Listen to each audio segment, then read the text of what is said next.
I'm Michael Bungay-Stanier. This is Change Signal. This is where we cut through the blather and the BS and the noise to find the good stuff that works about change and transformation.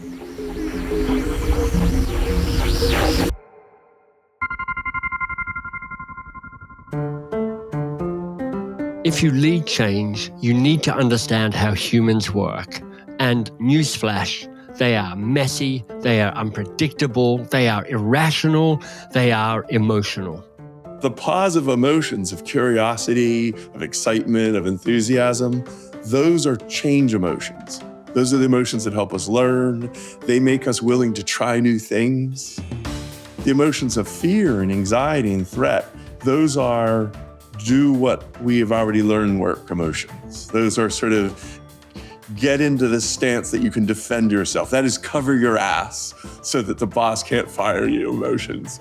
And where I love this, and I really mean this, is as the world's been moving faster, bosses can't afford to use fear as often as they used to. Because when we invented management in the 1900s, the world just didn't change as much. Also, having humans being part of change, unfortunately, happens to be non-negotiable. And that's why I'm speaking to Dan Cable. You just heard him speak then. Dan's a professor of organizational psychology at the London Business School. And he describes his job as someone who helps organizations thrive by helping humans thrive. And I'm going to say that this is a thrive-forward conversation. You got a sense of Dan's energy in that clip. We're going to get into exactly what neuroscience tells us about what works in helping spark change and what it means to have freedom within the frame. This is a conversation I've been looking forward to for a long time. So Dan, welcome. Excellent. Thanks, Michael. Good to talk with you.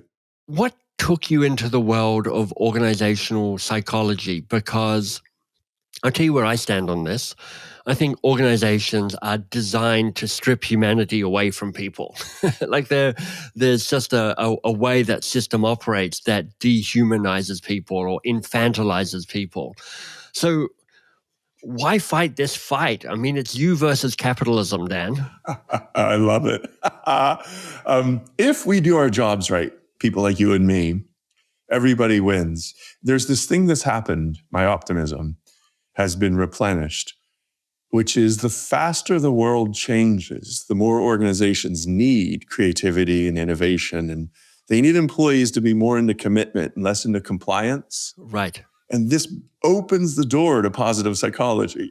Yeah. Because the positive emotions of curiosity, of excitement, of enthusiasm, those are change emotions. Those are the emotions that help us learn. They make us willing to try new things. Yeah. The emotions of fear and anxiety and threat, those are do what we have already learned work emotions. Those are sort of get into this stance that you can defend yourself. That is cover your ass so that the boss can't fire you emotions. And where I love this, and I really mean this, is as the world's been moving faster, bosses can't afford to use fear as often as they used to. Because as you say, when we invented management in the 1900s, the world just didn't change as much. So all the assumptions and norms we have about breaking the humanity out of people and making them into robots, well, we got robots now. You know what I mean? Yeah. We don't need to make the humans into the robots. We have the robots. Right. But compliance is so much more comfortable than allowing agency and allowing these kind of free-range humans to wreak havoc. How do you start persuading people, particularly at the top of an organization, to control less? That's great.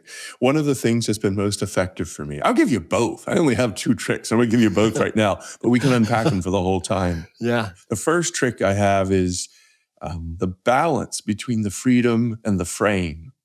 The idea of working with a workforce or a team to try to figure out how do we know we're winning in the way that we want to win? Right.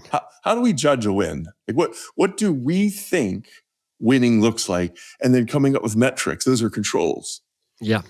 And then saying we need consensus around what we're going to call a win. And I help organizations do that. And that's where leaders are often really into this because that's metrics and control and how we're going to kind of judge ourselves. But then in the middle of that frame is the way that we want to do it. It might vary from team to team.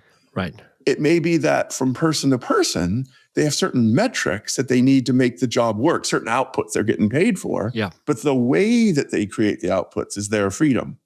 And that idea of, here's what I sometimes talk about is managers try to control away uncertainty. Right. Whereas leaders invite the uncertainty in. Okay, jumping in here on this delightful metaphor. Now, think of the last time you went to an art gallery. How much did you look at the picture and how much did you look at the frame? I mean, exactly. But actually, the picture needs the frame for structure and support and focus. So you have to make sure you've got a really strong frame. It's not either or, it's both. That's the paradox. But what a leader does is somehow get comfortable with that paradox and actually ask for both. This is a wonderful frame, Dan. What are the prizes and punishments of inviting uncertainty in if you're a leader? It's great. And thank you for asking that, because that goes right to the paradox. What paradox means is when you invite uncertainty and experimentation in, it gets unpredictable. And humans like predictability. Exactly. And you're right? It's a really interesting, so the discomfort. My little amygdala is starting to freak out when uncertainty starts showing up. And we can say, oh, let's just be curious about that emotion. But if we're going to lose a bonus or a raise or get ostracized or ridiculed, then all bets are off. Then I have to cover my ass. You see? And we all know this. This is what's so interesting. It's common sense that's not very common. We're executing perfectly on the past. And it's just so interesting. And organizations need to move into the future. Yeah. It's why I love what I do, because this is a big if. Yeah. But if we can start entering a world where uncertainty feels interesting instead of threatening. Right. Then we're blending into the real world as it changes. We're using systems that evolution designed within our brains to try to understand cause and effect and then find our niche that we reliably get the resources we need. And so that's the second thing, by the way. I said I had two tricks. First is freedom of the frame. Second one is trying to unpack some of this neuroscience. And it's a new field, so I'm not acting like we understand it all, and I'm not a neuroscientist, but when we start understanding parts of the brain, like, I don't know if you need the fancy words, but the ventral striatum is like the fancy words, but the seeking system is what I like to call it. Yeah.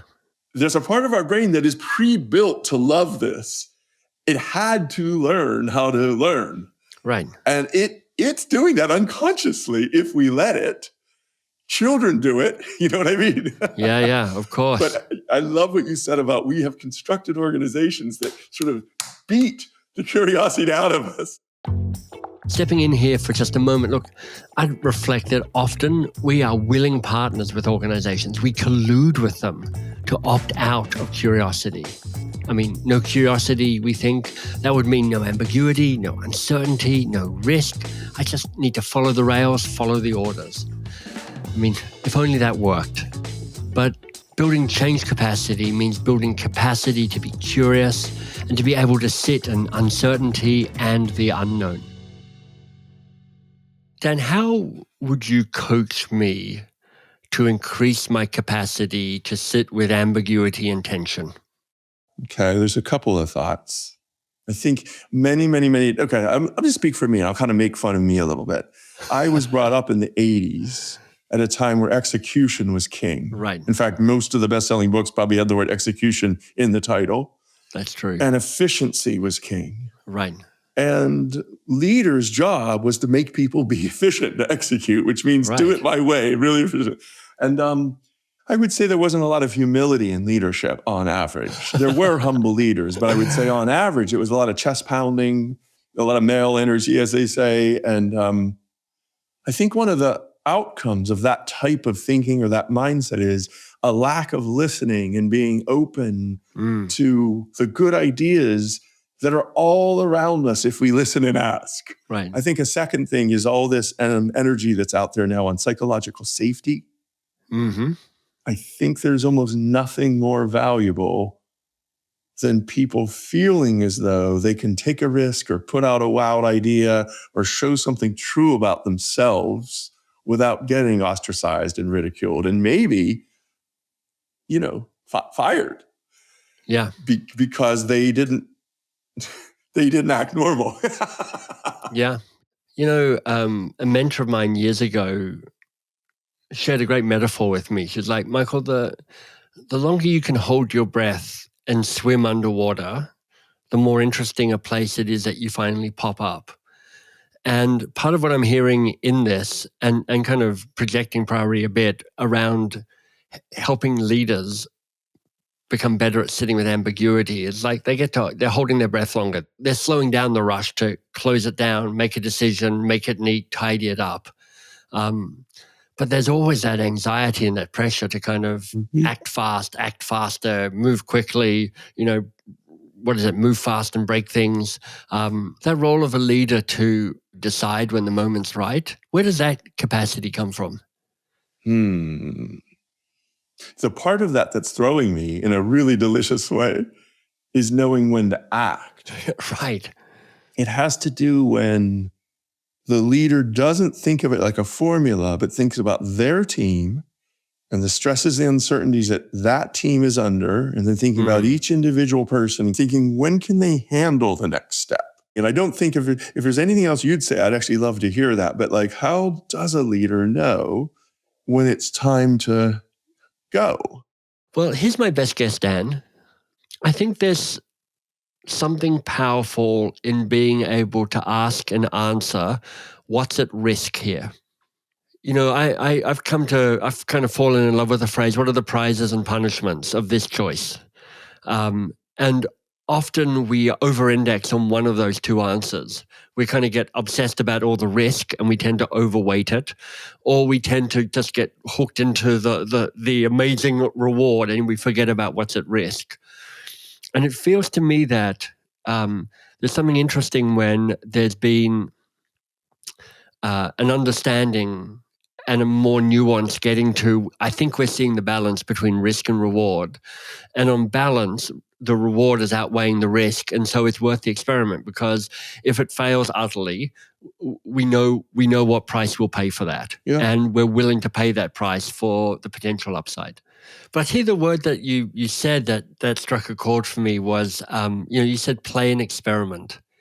And it feels like that's part of the secret here, because when you say experiment, you increase the permission for it not to go right, or to fail, or to be suboptimal or disappointing.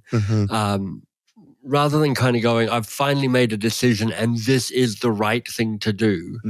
Could I tell a quick story about that? Please, yeah. Back 13, 14 years ago, KLM was starting to mess around with social media. It wasn't what companies did yet, but social media was becoming a thing enough, right, that if you dealt a lot with people the way an airline does, you kind of wanted to be in the game. A little bit like AI now. Like, you may not be using AI to do all your work, but if you're not trying, you're falling behind. Right. But back in the day, this is what social media was. And there was somebody in my class, and they kind of put together a little budget, 10,000 euro, where they got all their workers in a room and said, how many of you are using social media, like in your real lives? And he said, how many of you people would be willing to take your knowledge that you have about social media at home and like bring it to work? I've got this like budget of 10,000 euro. Would you help me? Right. And out of 107 people, only 7 people were like, yeah, that sounds really cool. One of these 7 people came up with this idea that let's figure out where people are going to go, and then let's run around the airport and then give them these little personalized gifts. And that really did great. It created these mavens, these social media mavens that were singing the praises of KLM, and they got over 1 million visits in 3 weeks. But this one applicant or this one employee, he tweeted something about the Mexican football team during the World Cup. And he basically put an image in there that was kind of insulting, and it was kind of like stereotypical. Right. And he made a bunch of people mad. And at that moment, this leader who I sort of know and knew had to make a real decision about how to handle that learning. The real question is like, so when we actually learn something, how do we respond to that in a way? This is all mindset stuff, but instead of failure, how do we remember that's learning? Instead of mistakes, How do we see that that's getting better? I remember hearing Mike Abrashoff, I think his name is, one of the many ex-US Navy people who've gone on to write books about leadership. But he had a great framework. He said, look, is it an above the waterline mistake or a below the waterline mistake? Because your job as a leader is to make sure below the waterline mistakes don't happen, because then the ship sinks. And that's bad for everybody. We can't repair that. Yeah, exactly. But above the waterline things get repaired, and it feels like this tweet is probably an above the waterline mistake. It was. Great call on that. If he had fired that person, what he would have done was signaled, in the future, don't help. Right. Exactly. Don't try, don't experiment.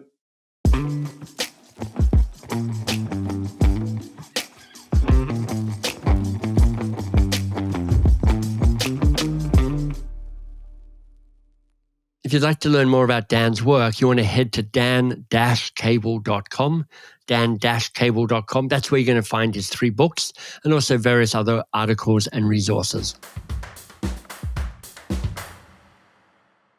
I am curious to know what, if I'm leading change in an organization, what do I need to know about neuroscience? What can that teach me about success and resilience? Yeah. Well, the most important thing that I've learned probably in 20 years is this thing I call the seeking system. Yeah. But it's a part of our brain that uses dopamine to reward us for learning things that we don't already know, to kind of, I would use the phrase, minimize future surprise. Nice. And the idea that triggers a neurochemical that gives a feeling of enthusiasm, of being alive, of being excited to try, to feeling lit. Yeah. It's probably one of the most humanistic things I've ever learned about, if I'm honest, because that feeling of getting to is what comes out of it. I get to have this conversation with you, Michael, as opposed to have to. We are evolved to do this. It's just that companies often shut off that machinery, because just as we have a seeking system which uses hormones and like neurotransmitters to create a sense of excitement and curiosity. Yeah. We also have a fear system that uses cortisol to make us back away from uncertainty and to be wary of risk. It's not like it's one or the other. We have both. Right. But for 100 years, leaders and organizations have been priming and proking the fear one. We need to find a way of suppressing the cortisol or lessening the cortisol in the system and increasing the dopamine in the system. That's it. What should I be doing to try and lessen that fear response? Mm-hmm. Well, broadly speaking, this fits into a really nice segue for, there appear to be 3 evidence-based ways to light up that part of the brain. Mm-hmm. And it's going to go right to what you're saying right now. So the first one is you try to understand people's unique strengths. Martin Seligman would call those signature strengths. So just to interrupt, Martin Seligman he's the big daddy of the positive psychology movement, with its focus on amplifying the good and really figuring out what really makes people happy, rather than just focused on fixing what's broken. So in that KLM example, my friend, senior leader, he didn't say, we're doing social media and all of you are doing it. Right. He said, is anybody in here especially interested in social media? Does anybody want to help? Yeah. Does anybody want to bring what you know to, and so there's some natural intrinsic motivation that you're lighting up that part of people's brains by allowing them to play to their strengths. Now, listen, that doesn't always work. If you have to let 5% of your workforce go, that's trickier. It's a trickier sell. Not impossible. Yeah. It's a trickier sell. The second one is creating these playgrounds or these sandboxes where you allow people to sprint a little bit and try without anybody getting their head cut off. Right. So think hackathon, think playground, think offsite, where we're trying to road test or crowdsource new ideas, create prototypes, that kind of a thing. And then the third one here is letting people see the impact of what they do, witness it, not just hear about it, right? Not have like purpose on the website, but the idea of when I do this, that person gets affected. I'm a programmer, and our job is to help that hospital digitalize and not use paper anymore. as a programmer, take me on site for a day and let me talk to the scheduling assistant. Right. Let me talk to the nurse. Let me talk to the doctor. How is it that not using paper is going to be hard for you? Let me hear about that. Right. And that idea of feeling your impact seems to light up this part of the brain. You could say this part of the brain is like intrinsically hungry to see its impact. Yeah. I mean, the use of the word play is an interesting one, Dan. If you ask most people what their experience of work is, I'm going to guess play doesn't make the first 732 words that they list off. Probably grind is somewhere near the top. How do you invite play into work in a way that might have a chance of actually, being the seed growing in the soil that you're planting? Couple of thoughts about that. First off, I radically agree with you. Most leaders, play is almost like fail. Yeah. They're both almost out of bounds. Right. At this organization, we don't do failure, and life, it's too important to play. Yeah. But to actually do that is all this stuff around creating a space, be it a day or every Friday or every 3 months, where you're allowed to try and report on what you learned, even if it doesn't work, or understanding that most of this isn't going to work. Yeah. But we're still going to learn. Yeah. That's really helpful. And learning keeps us alive, and it keeps us supple instead of making us brittle. It's a nice metaphor. And then 1 out of 20 ideas, like I've helped some companies do these hackathons, and a lot of times they're just a single day. And you'll have these teams buzzing for sometimes 12, sometimes 20 hours. Yeah. And they're creating prototypes. And then when they present it to the boss or the leadership team and so on, their pride is visible. It's lovely. Now, you can't do these every week. You can't even do these every month. I've learned you can only really do these about twice a year, because otherwise it starts to feel fake, like a Dilbert. Yeah, you kind of lose the magic. That's Yeah, it. I can see that. Dan, this has been such a great conversation. Thank you. Oh, it's my pleasure. Thanks a lot. Dan's provocative insight from the very top of the interview, I'm still sitting with that actually. Change emotions are those of excitement and enthusiasm. Learned work emotions are fear and anxiety. I mean, this is an insight that feels powerful, also a little counterintuitive. So if you want to go deeper, listen to the Cassandra Worthy interview. That's number 7, and that's where you'll get a deeper dive into change enthusiasm. Meantime, I celebrate your change signal enthusiasm. If you'd be kind enough to recommend your favorite episode to a friend, I would be grateful. That's how we grow word of mouth. And a review? Why, yes, certainly. I would love that as well. At a minimum, I hope you're subscribed to the newsletter at thechangesignal.com. Thanks for being here. I am glad you're doing the work.